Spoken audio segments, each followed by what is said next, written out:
Remember when the global economy was booming. The price of everything was doubling. Steel, gas, property. Oil was $147 a barrel. There were over 1,000 billionaires on the planet and going up. World markets were full of bubbles, and one bubble was bigger than all the rest. Contemporary art. At $77 million. Thank you. This Chinese painting cost a record £3 million. A shiny hanging heart went for almost 12. An Andy Warhol sold for over £35 million. In those days, Damien Hirst butterfly paintings were priced at up to £4 million each, and collectors bought hundreds of them. I have to say, I've had the time of my life. What we're witnessing is a gilded age, much like that at the turn of the last century. I think that we will see $1 billion artwork in our lifetime. Even when the world economy began to collapse, the contemporary art market kept on rising. The prices seemed to defy all reason. It was as if it had become a game that only the billionaires knew how to play. Its rules were a mystery. That's why I spent a year investigating the biggest, longest-lasting, bubbliest bubble of them all. And that's why I recently returned to the same art world to see what had happened since boom turned to bust.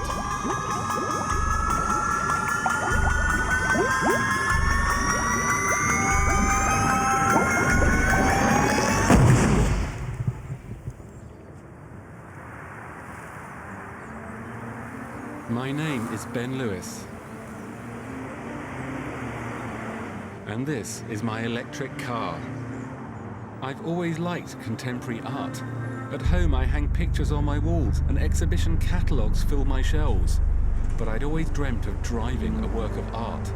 So I persuaded one of Germany's leading artists to make that wish come true. There's one swelling here. Yeah, and there should be another one in the back. And here he is. Tobias Rehberger is known for combining design and conceptual art. He's shown in biennales and museums all over the world. We try to make it look like a big mistake. You like to work with mistakes, do you not? Yeah, I do. As many as possible. Yeah, they're usually the more interesting parts of something. Before he came to visit, Tobias had emailed me computer drawings of how he wanted the bodywork of the car altered, with asymmetrical bumps. I found a garage with artistically minded mechanics, and they set to work. I was a bit worried that the swellings might not be big enough for you. No, I just wanted it to be look a little bit crook, nothing else. You know, not too obvious, and like almost as if it would be a bit out of focus or something. So now we see what else we can do.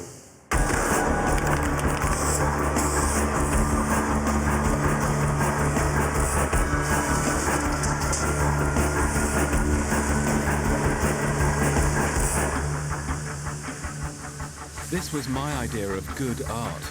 It was colourful and witty. You want more the sportif or the more elegant version? Oh, sportive. Sportive. I'm very sporty. Okay. It taught you to see the world in a new way.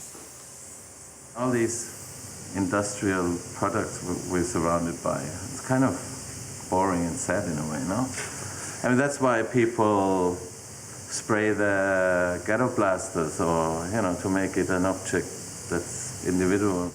I write about contemporary art for British newspapers. Often, my reviews are enthusiastic. But I didn't like what was happening in the contemporary art market, and I'd written about that too. Much of the art was mass-produced, repetitive and commercial. Collectors bought it for investment and stored vast amounts of it in warehouses.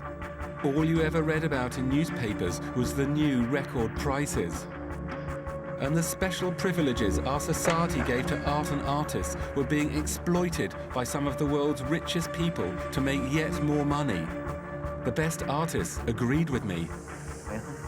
That's great. Yeah. I like it. Do you ever sort of, look at what's happening, like look at, Damien Hirst or Warhol's at auction and think, is this good or bad for art? I think it's more, the danger is more than like how people speculate with art. It's kind of a misuse somehow. It's not made for that.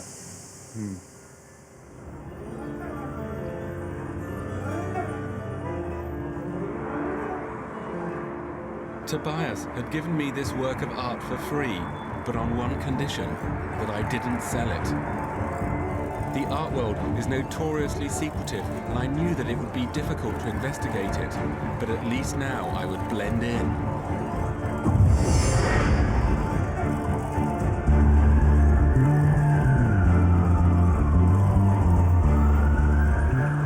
I began following the contemporary art market here. Sotheby's is holding its most successful contemporary art auction ever. We are still 6 months away from financial meltdown, but already the economic news is bad. The American housing market has collapsed, and banks have written off billions of pounds worth of bad debts. Here, though, it's as if none of this had ever happened. 6 million 5, 7 million, 7 million 5, 8 million, 8 million 5, 9 million, 9 million 5, 10 million, 10 million 5, 11 million. 500 collectors, gallery owners, dealers and art advisors are seated in this hall. They've come to buy contemporary art. Art that has been made since 1945, now the hottest area of the market.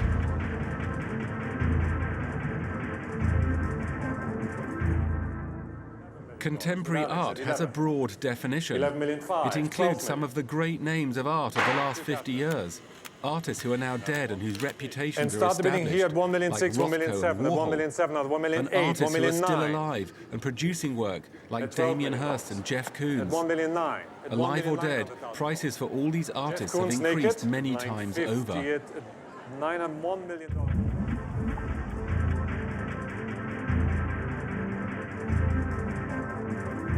The bid is in the room on the aisle at $21 million then. It's against you, Grégoire. Yes, that's $21 million for a sure? one-colour painting.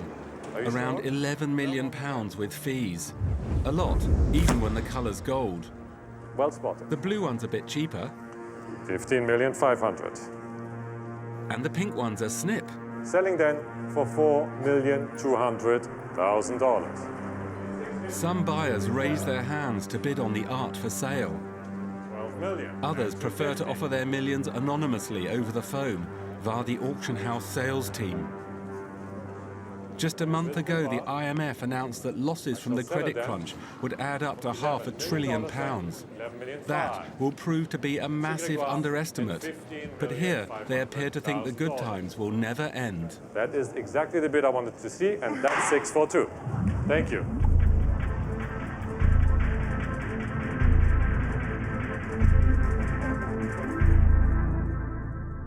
Contemporary art is the lifestyle choice of our generation.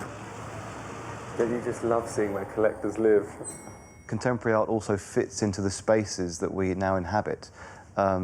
These large sort of 21st century lofts in Manhattan demand beautiful, large-scale works. Hi. Hi. Wow, that's a lot of Murakami. You can still buy the masterpieces of contemporary art, they're still available. You can't buy the masterpieces of Impressionist and modern art, you can't buy the masterpieces of old masters as readily as you can contemporary art.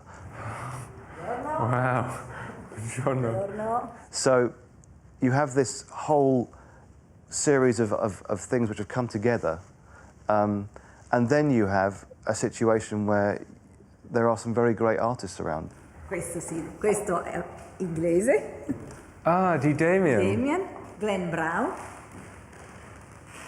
Matthew Barney. It's not just about rich collectors. The public's relationship with contemporary art has been transformed. Once, it was distrustful and dismissive. But attendances at museums and galleries have shot up. More people go to art galleries than football matches in Britain today. I think that's all good news, but at the same time, art has become commercialized as never before. It's now a 21st century commodity. Has there ever been a moment when you thought, my God, prices have got out of hand? Do you know what I mean? Like I'm the wrong person to ask because I'm very passionate about the art. So I've always believed that this art that's been made since the Second World War can stand up with any art from the history of art. And many of the great prices that have been made recently have been made for masterpieces of the field. And that is something we should never forget. I agreed with Francis Outram up to a point, but I didn't think his arguments explained the high prices, and I didn't think the most expensive artists were necessarily the best. Selling then for $77 million. Are we all done? Fair warning. Thank you, Patty. Thank you, Ollie. At $77 million.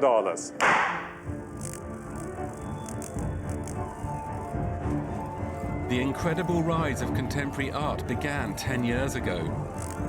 Collectors like Charles Saatchi created the template. In the 90s, Saatchi bought young British artists such as Damien Hirst and Tracey Emin, exhibited them in his gallery or in public museums, and then sold some of the work at a profit. As a new century dawned, scores of newly rich collectors followed his lead. By 2003, a third generation of billionaire hedge funders were active. They paid millions for Warhol, Hearst, and for Richard Prince's Cowboy series. Marlboro adverts, simply rephotographed and then framed by the artist. I think people are gravitating to finding the newest and the best and the hippest. You know, some of the galleries that I know usually get phone calls from money or investors who will say, what's the hottest thing? What's the newest thing? That's what everybody's chasing. Is that the game? That has become the game, and it's not wrong because you know what? It is a commodity like lots of other things. The only difference is you can live with that commodity. You can use it. You can use it for socialization. It gives you a certain type of a status, a certain type of place. In the last 2 years, oil sheikhs and Russian billionaires joined the boom, and prices went even crazier. A Georgian oligarch worth £3 billion at the time paid £50 million for this Picasso. The Russian oligarch Roman Abramovich, who owns Chelsea Football Club and was worth over £6 billion in 2008, bought this Francis Bacon for £43 million. And then the Qatari royal family, worth zillions of billions, bought a Damien Hirst for almost £10 million and a Rothko for 35. I think that there are more people internationally that have the capability and the means and the interest to want to collect these iconic trophy objects. And so they will chase each other and they will push the prices further and further because they want these things and they want them now.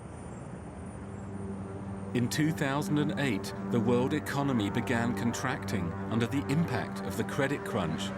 But the art market continued onwards and upwards. There was a new paradigm. People thought that the art market was immune to other economic forces. People feel safer putting it on their walls. And there's a lot of cash out there. A lot of these guys were very, very smart, and a few years ago they saw this crash or recession or whatever you want to call it coming. They went liquid, and they're sitting on a pot of money, and they don't know what to do with it.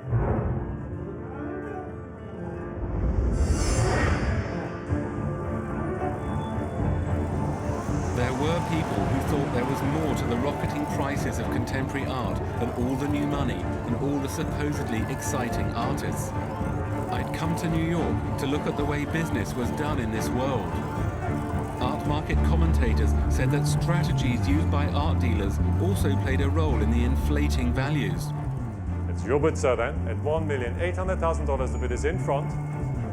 There was one particular practice which was discussed. Gallery owners, collectors and dealers were said to support or prop up the prices of artists whom they represented or whose work they owned in large quantities. I was interviewing a fairly major London dealer in his gallery, and he said, "Would you excuse me for a moment?" I said, "Sure."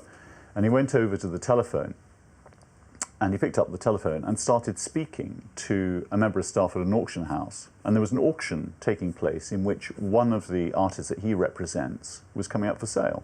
Anyway, one of these works came up for sale. Then he said, "Bid, bid, bid, bid, bid. That's enough." And put the phone down. And he explained that he routinely bids for work by this artist to ensure that his works never fail to sell at auction.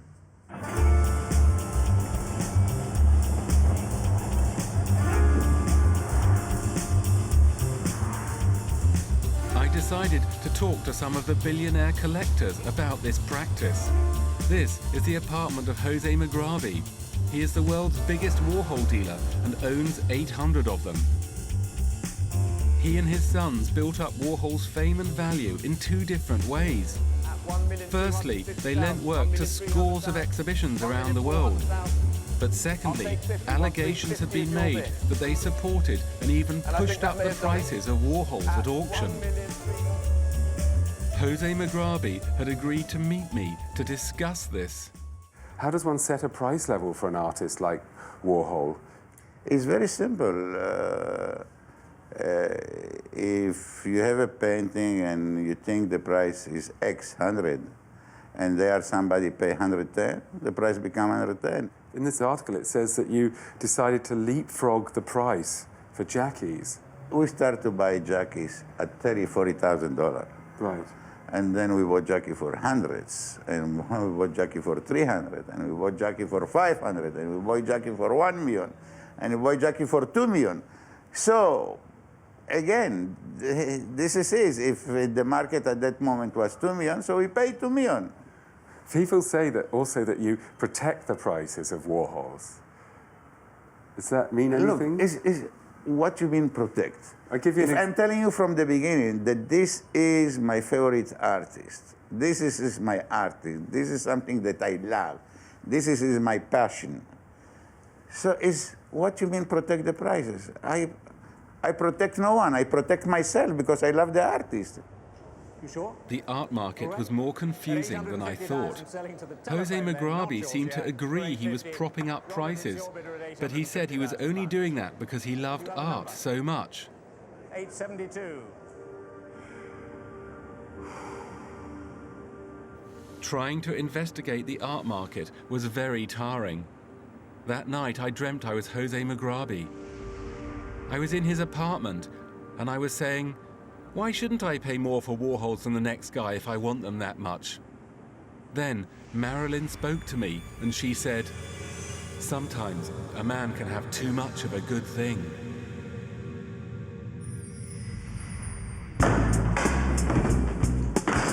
Then I woke up.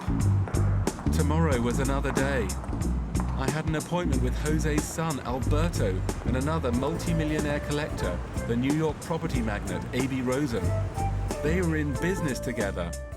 First, they showed me around their offices. What do we have here? Couple of portraits. Couple of portraits. Those are the ones we talked about. Celebrity series, right? Celebrity series, or what people wanted to be known as celebrities. Some of them didn't make it. Gavin Turk, a little bit the view and the idea of Warholian, you know, big faces, silver, black and white. I don't want to be presumptuous, but I wouldn't get too many Gavin Turks if I were you. I like why? It's Che Guevara? I think it's too close to other artists' work. That's okay. This is Webster Noble. Actually self-portraits of themselves, basically tattooed on their bodies. On a very cynical day, I worry that neon is the sort of cheese sandwich of contemporary art. That's okay with me. Nothing wrong with a good cheese sandwich, especially if it's grilled. This is Tracy Emin, good piece. People like you need to. There's some more. You've got a couple of medicine cabinets. Got a couple of medicine cabinets. Our good friend Damien again. This office has a nice Cohen sculpture here. It is very pretty. Here is a great Richard Prince painting. Ah, that's one of the new ones. That's one of the newer ones. You ones. must have got that really recently. That's a more of a recent situation. I love Richard Prince.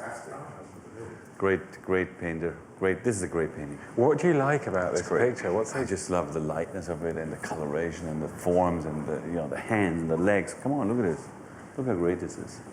He loved or he hates. Alongside supporting prices, there was a second criticism. that of market domination made against art dealers like the Mugrabis. In many commodities markets, there are laws about owning so much of something that you can influence the price. It's known as cornering the market. In the 1990s, a Japanese trader was prosecuted for owning 5% of the world's copper supply. The Mugrabis own around 9% of the world's important Warhols. A.B. Rosen owns another 1%. But there are no rules about cornering the market in the art market. 3,400,000 on the hour. Will you give me 3.5? 3.5? They make this comparison. There's people who make the standard comparison. They say, you can do things in the art market that there's no way you could get away with in the commodities markets or the financial markets. Look at what's going on with the oil market. You know, that type of speculation happens left and right. The same type of speculation happens in the art market, so it happens that happens in every market. In every market, it swings. You're not meant to sort of own 10% of the world's copper reserves, are you? If you're a But there are people that do that. Yeah. There are people that have 10% of the reserves of copper, or there's people that control luxury goods market, or there's people that control the airline industry, or there's people that control many industries. Everybody has been saying, you know, there are 6, 7, 8 people cornering and manipulating the Warhol market. It's nice to believe that, but in reality, it's not possible. There's just too much out there. Art collectors, I was learning, had a way of admitting and denying something at the same time. But was there anything wrong with dominating the art market? Certainly, it wasn't illegal. But only time would tell if prices had been inflated by this to unsustainable levels. It's not defending the prices of the artist. It's because at the end of the day, you still have to pay for these things.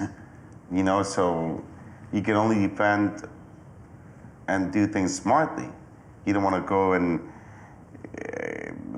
buy a painting for 3 times the price of what it really costs On the other hand, defend the market. but you don't want to let it go down in value either.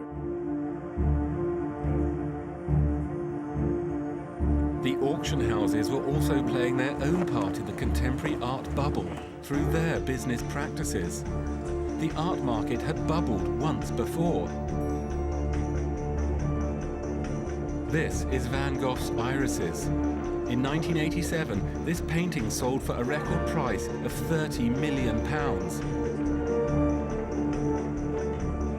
But the buyer could only afford to bid this high because Sotheby's lent him half the final price.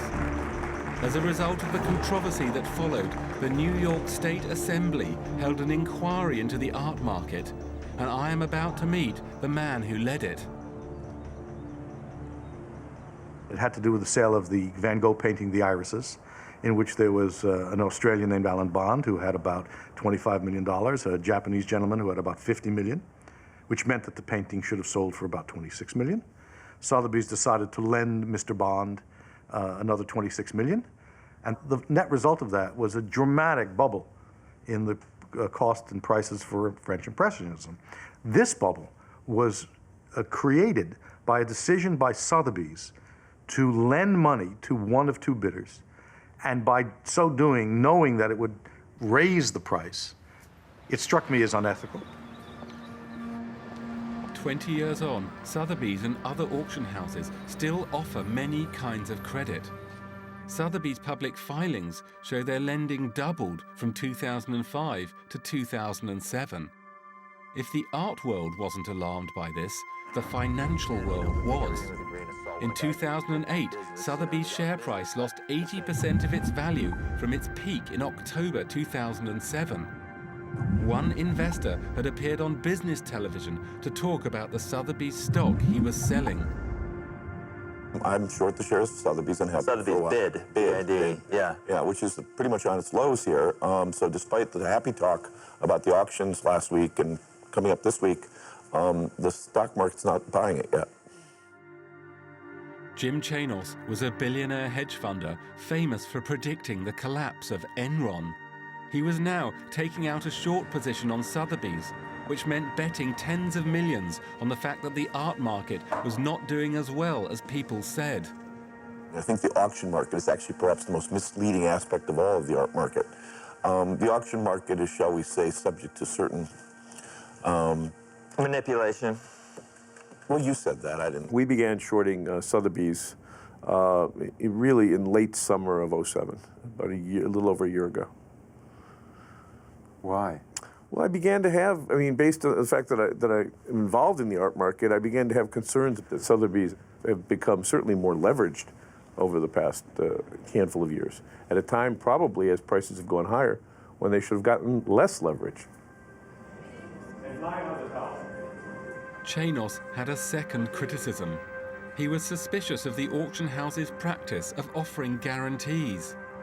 In order to attract major works, auction houses promised to pay the seller a guaranteed minimum price, whether the work sold or not.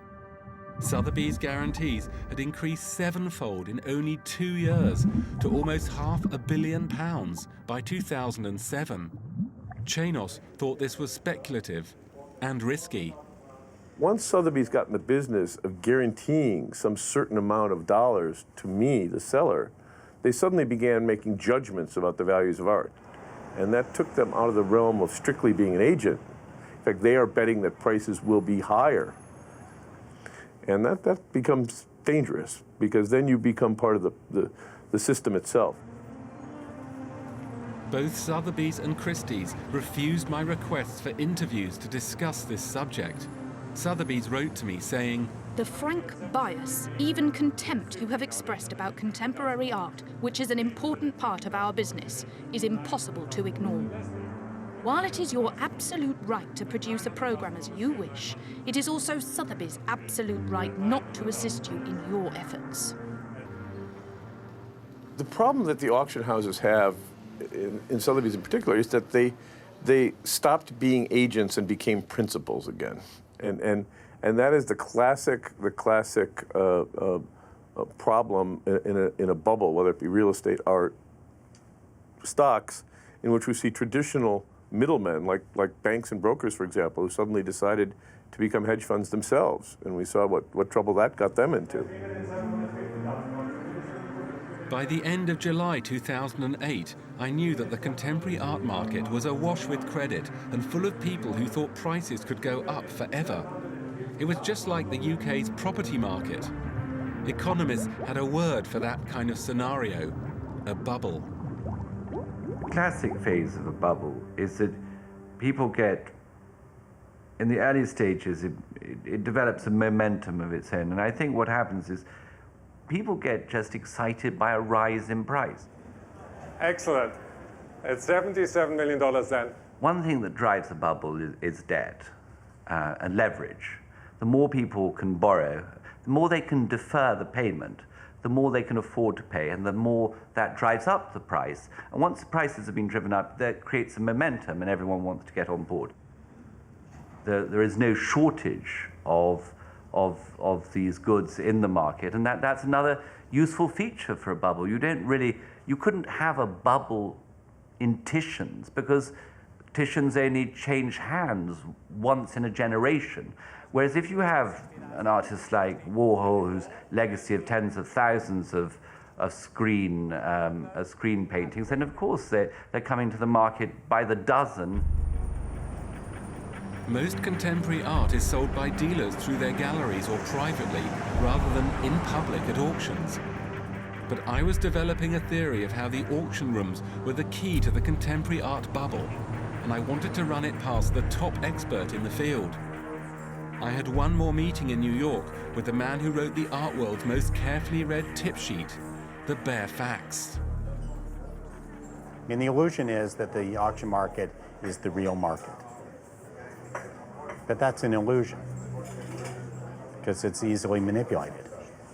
You've just admitted the auction market is easily manipulated, so you use the auction market to manipulate prices, and then you use those prices set at auction to raise the prices of all the stuff you're selling privately. Duh. That's the game, isn't it? Duh. You're assuming that these guys who are playing the game don't know what's going on. They know what's going on. But wouldn't you rather buy into something? You're a little bit more comfortable buying a Warhol, maybe knowing that Larry Gagosian, A.B. Rosen, and Alberto Mugrabi for the most part, often protect the prices of that. Look, who are you trying to protect here? 20 billionaires who own other Damien Hirst? Don't worry about them. They don't need protection. The billionaires don't need protection, but ordinary people do, because we are subsidizing the art market in various ways. There is a long tradition of rich collectors donating works of art to public institutions or setting up their own private ones.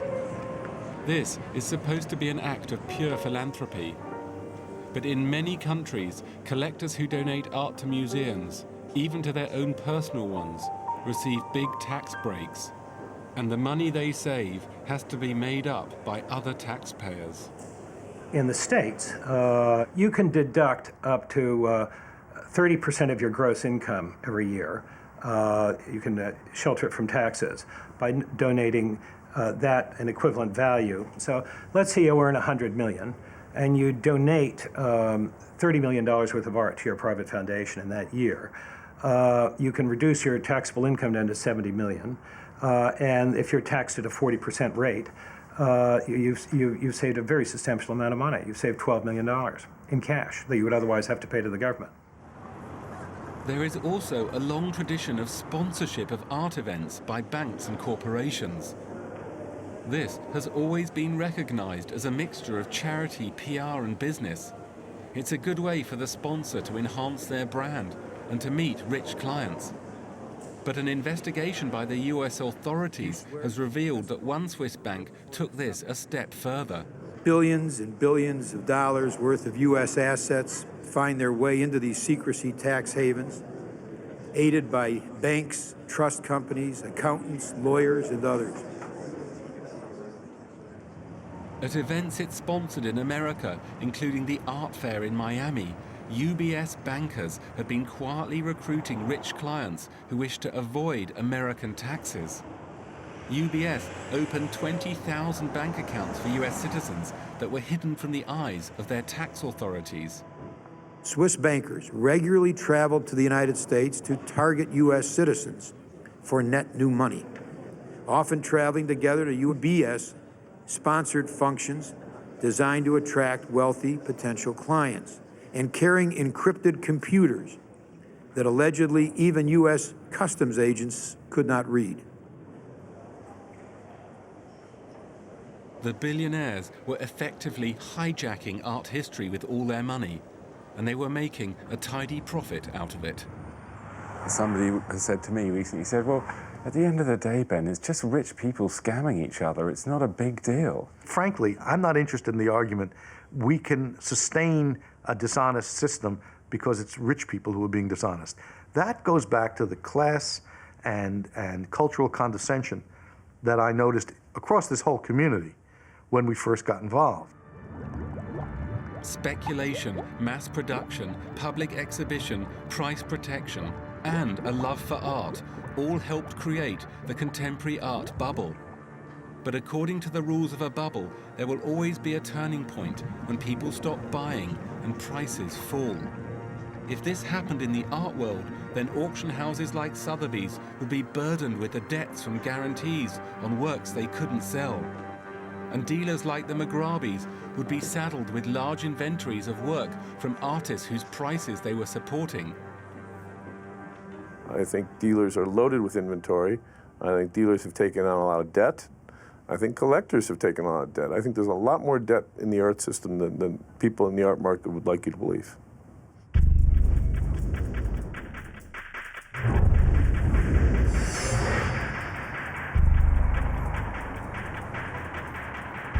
There was one artist above all who was at the center of the contemporary art boom, Damien Hirst.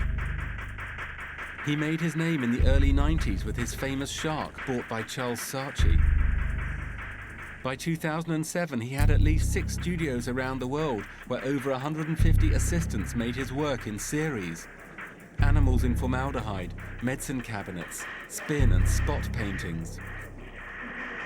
He was represented by the world's most powerful galleries, Larry Gagosian in New York and J. Joplin's White Cube Gallery in London.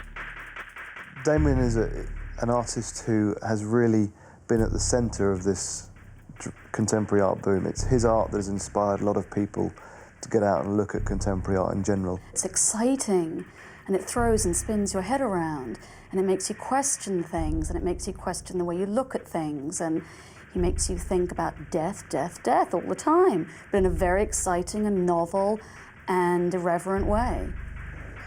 By 2008, Hirst was, according to some reports, a dollar billionaire whose every show was said to be a sellout.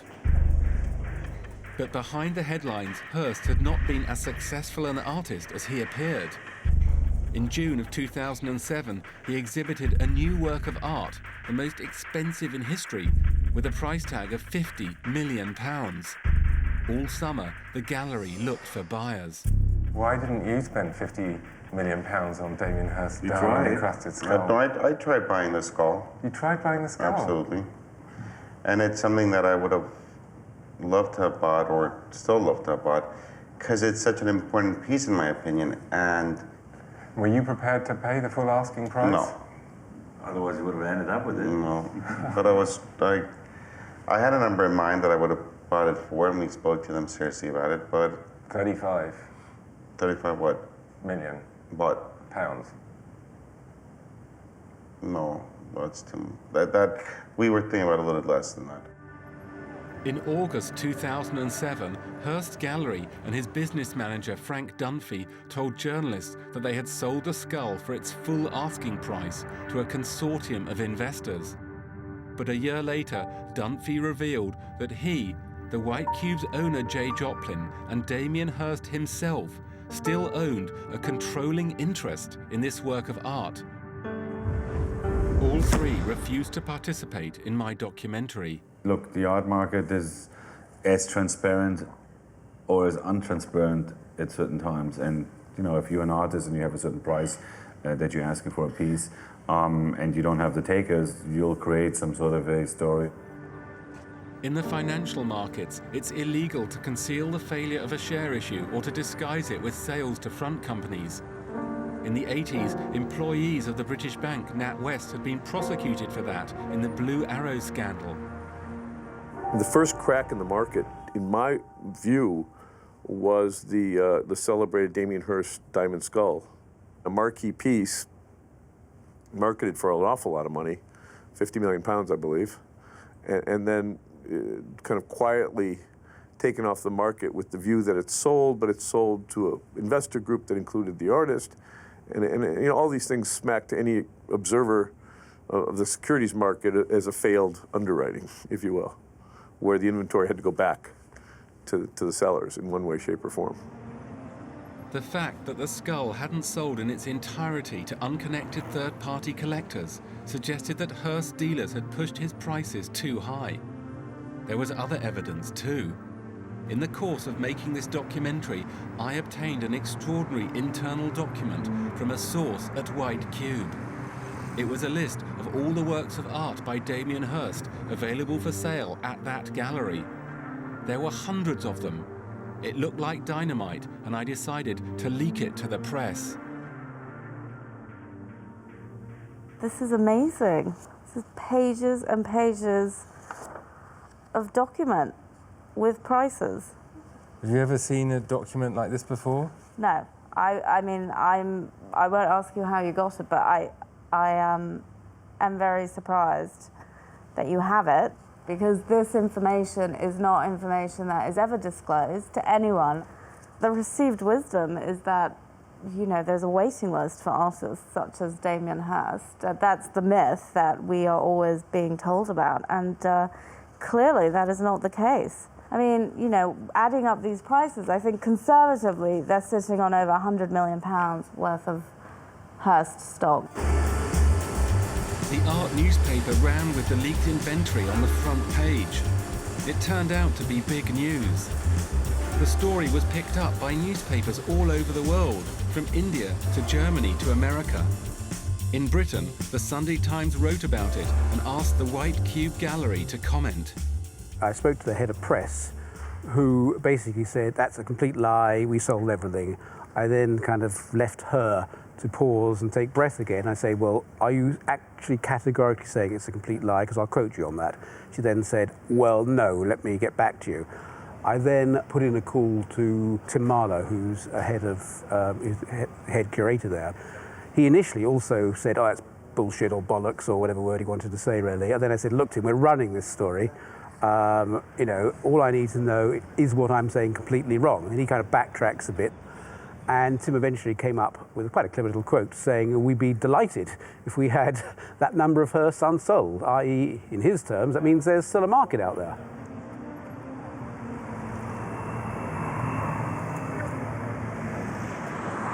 Meanwhile, the general economic news became ever more apocalyptic. The British Chancellor said that we were in for the worst recession in 60 years. But by now, Damien Hirst had announced the most daring commercial move of his career, a massive auction of new work, something that no artist had ever tried before. I think it's going to be fascinating for a lot of reasons. I think Damien is an absolutely brilliant businessman. Whether he's being too clever by half now or not, we're going to have to see. Certainly, gallerists and dealers must be fuming. It's obviously sidelining the dealers in favor of sort of an auction. And of course, we know that Jay Joplin has actually been supporting the prices of Damien Hirst at auction, hasn't he, over the past year? Of course he has. So's Larry. I mean, they've all been doing it, but... Big question is whether Jay Joplin and Larry Gagosian bid on Damien Hirst's work at his auction at Sotheby's. I don't think we're going to see much of that, but I could be wrong. I've been surprised a lot. You have nightmares that you're going to wake up in, that they're going to go, they're going to go lot 9 and still no hands are going up. Lot 10, and somehow the dealers or galleries have managed to convince everybody not to buy, but that's just in a very dark, paranoid moment. I'm sure it'll be fine. As the auction approached, I became convinced that the bubble would burst on the night of the sale, partly because of the global economic crisis, and partly because I thought Hearst dealers would not support his market. But many commentators I met at this time predicted a different outcome. The first problem is for the dealers who hold lots of stock in Damien Hirst. Jay Joplin, Larry Gagosian, they're in catch-22. They have to ask themselves, do we support this sale? Do we allow the Hearst price to sink before our eyes, see the value of our holdings go down? Or do we join in, try and buy, at the very least support the price? I think there's only one answer to that question. They really have worked hard, Sotheby's, and they really have made sure that certainly by number of lots, that the thing will be, percentage of lots sold will look good. They've been able to go around to all their friends in the art world, of which there are an awful lot, and call in favours, frankly, because it's so important that it goes well. And no one who's connected with the modern and contemporary art world wants the market to turn.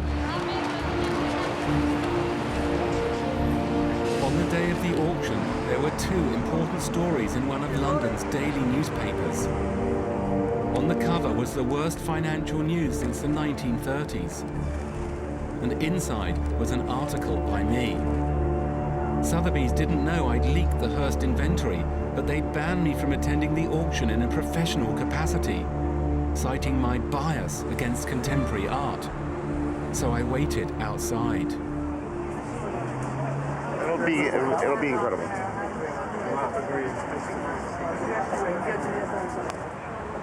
I was only allowed to go in without my camera, and I had to stand in a room downstairs at the back.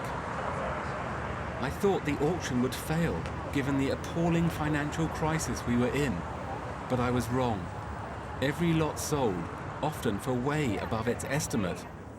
The auction made £111 million. Still with Claudia and selling for $2.3 million. With Bruno now on the telephone at $3.3 million. It's in 3 places now at $3.3 million. On the left here at $3,300,000. Thank you, Bruno. $3.3 million. Are you going on, madam? Selling to you, Shane. Fair warning, Alex. Last chance.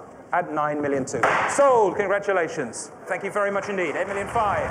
L080. I don't think I can take any more, actually. I'm trying to think what it reminds me of. You know, it's a bit like the Titanic. You know, we're sailing towards the iceberg, and all the people in there, they're still dancing to the band that plays until the end. I've been proved wrong. I thought it wasn't going to do so well. I told you it was going to do amazing. What's your explanation for it? He's the best. But the auction, it turned out, may not have succeeded in quite the way intended.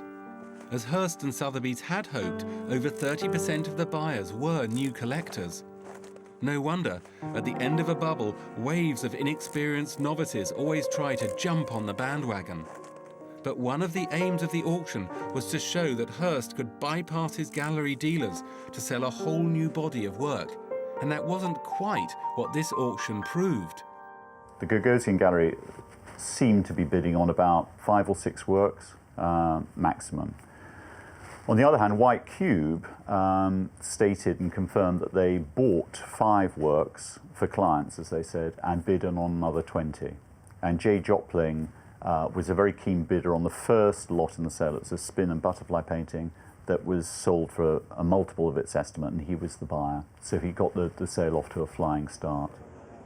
On the 2 most expensive formaldehyde works, there were interventions by Gagosian and White Cube when the bidding hesitated. And the Shark, at around, I think it was around 3.3 million, there was hesitation, and J. Jopling entered a bid. And in the case of the Golden Calf, which was expected to make about £12 million, again, there was hesitation. I forget the exact level, but the bidding lulled for a moment, and the Gagosian Gallery tendered a bid, which was spotted in the room. Now, they may have been bidding for clients, but of course other people infer, well, they were just supporting the market of this important artist.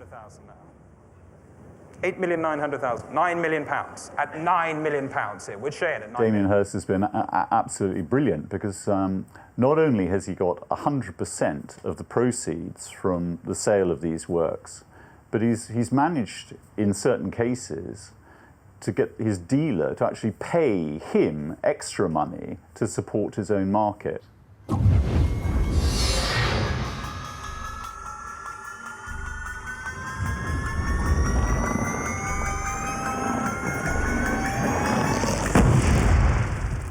Lot number 345, the Diamond Dust Shoes by Andy Warhol.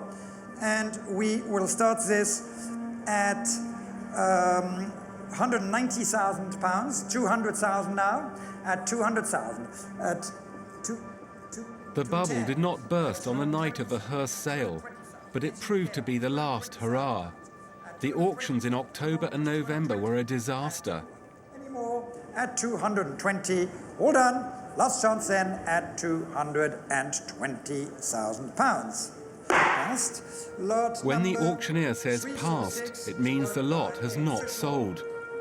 The auction houses sold around half their lots and made around half of what they expected. Any more than £300,000 now. Down it goes at £300,000. Many works of art by the famous names of the contemporary art boom, like Damien Hirst, Andy Warhol and Richard Prince, failed to sell. £58,000.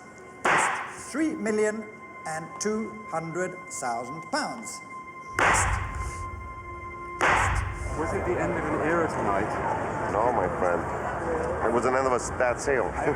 You think so? It was a horrible sale. We know that in the past 3 or 4 years we've had lots of speculation on property, don't we? We've had lots of speculation on oil. We've had lots of speculation on other commodities. Forgive me for saying this, but I just worry that we've also had speculation on art. Oh, absolutely. There's been a little bit of everything. Today time, I think they did very good auction. They did very well. But within days, the mood in the art world had changed. What? Okay. The Mugrabis consigned at least 30 works of art to the auctions in the autumn season. Only half found buyers. A.B. Rosen was also trying to sell work. A.B., can I just ask you a couple?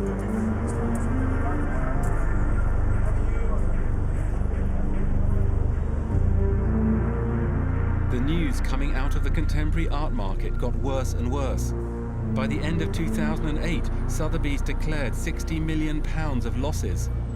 At the contemporary auctions in February 2009, business was down 75%. All the frenzy bidding we saw on the way up is going to be matched by frenzy, selling on the way down. So basically, the art market exhibits the same flaws and vices as the wider economy is exhibiting. Yeah, it's the same type of thing. It's run by people. It's not immune. Greed and fear run these things.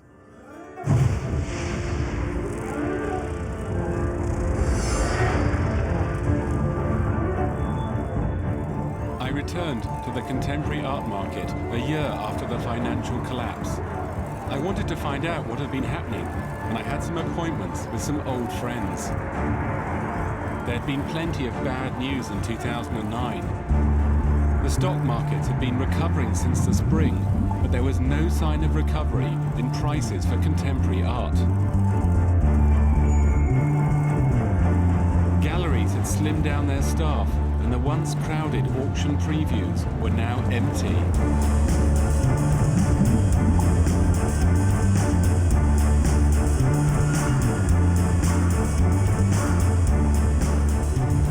In May, this sculpture by Jeff Koons sold at Sotheby's for only £3.5 million. It had reportedly been offered for sale for over £10 million in autumn 2008. And the eventual buyer was Koons' own dealer, Larry Gagosian. Nevertheless, contemporary art was still being bought, and many people from the art world thought they'd had a lucky escape.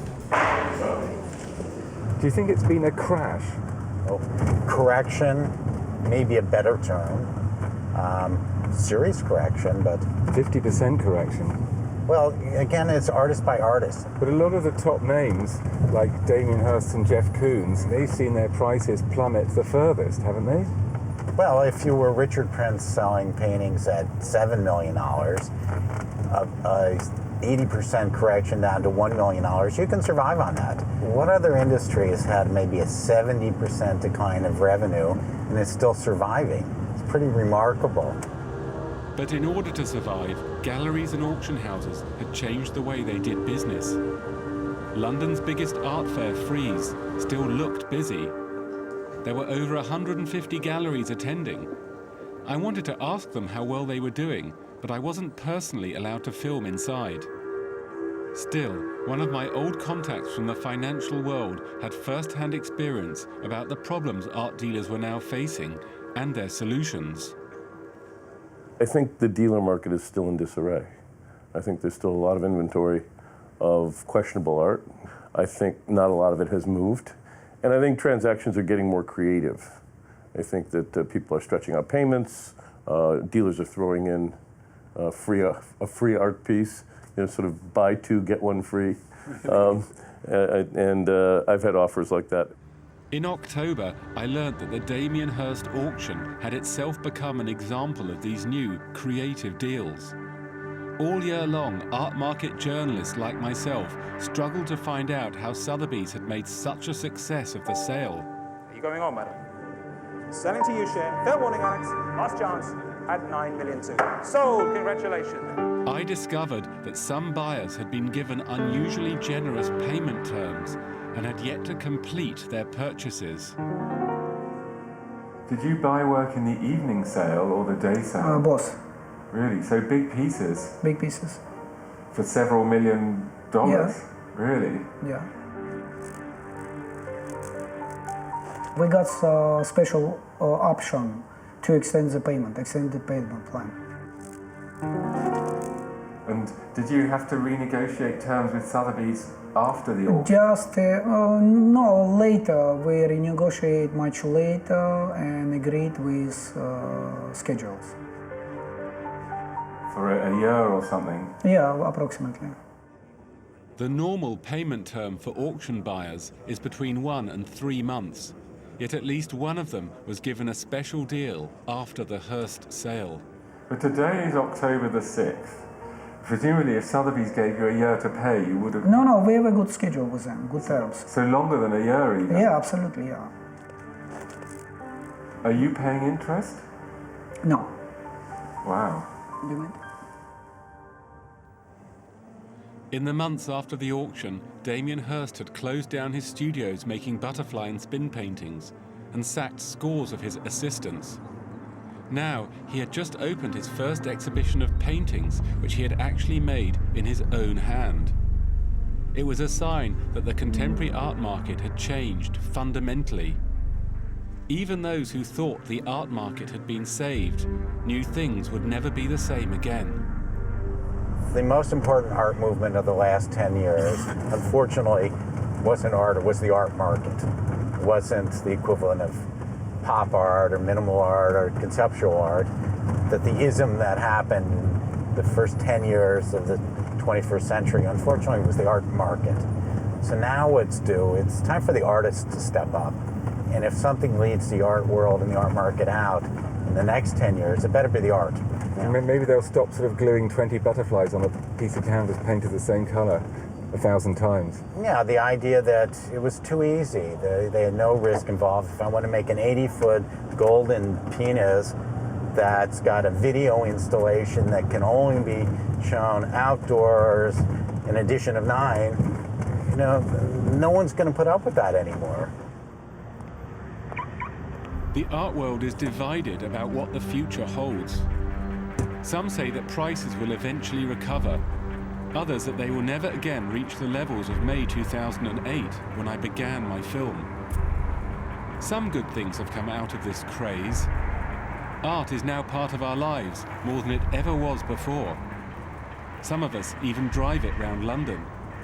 But the excesses of the last 5 years mean that the great contemporary art bubble will surely go down in history as the epitome of the vanity and the folly of our age.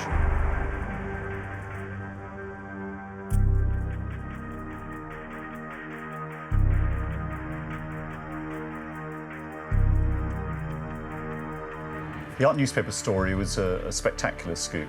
It's the number of unsold paintings that have created nervousness among collectors. What have you heard? Dealers saying that this is a disaster. When you go to a top gallery, there is a very cool and intimidating atmosphere, and you regard it as an enormous privilege when you're finally allowed to buy one of these objects. But what the art newspaper story did was just rip away that facade and showed that even a powerful dealer like White Cube actually hasn't got that many customers. The art newspaper story was the great Wizard of Oz moment, when the curtain was pulled aside and there was a little man playing the organ.